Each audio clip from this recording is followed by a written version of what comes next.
Nature's eclectic designs. Plants generate seeds. Work by intuition 9 to 5 on distribution.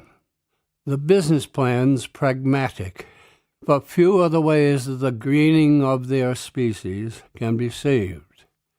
Those that stray are not favored with embellishment of many-colored echoes of their preening, seemingly elegant self. Most animals agree, given latitude and longitude, to thrive. They often show a preference for safety in a tree or a hive, or a tunnel underground, or a part of an ocean, where protective coloration will help them to survive and keep their little offspring safe inside.